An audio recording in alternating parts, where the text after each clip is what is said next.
Quelle semaine pour Emmanuel Macron. Après avoir passé 2 jours avec Charles III et la reine Camilla à Paris, les 20 et 21 septembre, le président de la République a pris le chemin de Marseille pour rencontrer le pape François.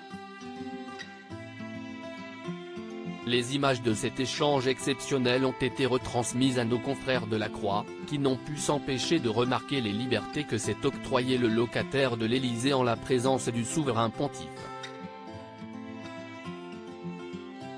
En entendant le son accompagnant les images diffusées par le Vatican, il a fallu s'y reprendre à 2 fois, ont écrit nos confrères dans un article paru dans la matinée.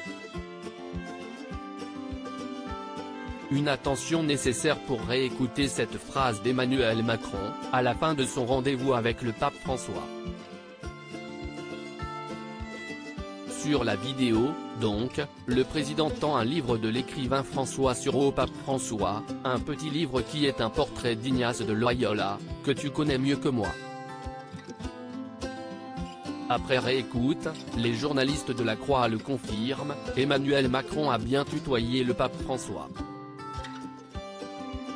Une liberté qui a choqué dans la salle de presse où ont été diffusées ces images. Et il ne s'agissait pas là d'une erreur, puisque le président de la République a continué à s'exprimer d'une manière informelle face au Saint-Père. Je t'ai fatigué, avec toutes ces histoires, a lancé le locataire de l'Élysée au pape François, qui n'a pas eu l'air de s'offusquer, tu ne m'as pas fatigué ou encore salut ta femme pour moi, lui a-t-il répondu. Supérieur à Charles III et Camilla en France, les moments forts de leur visite d'État. Emmanuel Macron, pas fan du protocole? Plus tôt cette semaine, Emmanuel Macron a largement fait parler de lui dans la presse lors de la visite d'État de Charles III à Paris les 20 et 21 septembre.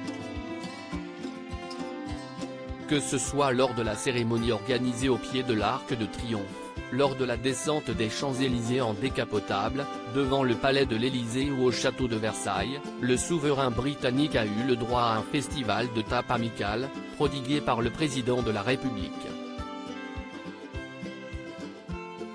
Une grosse entorse au protocole, qui veut qu'on ne touche jamais les membres de la famille royale.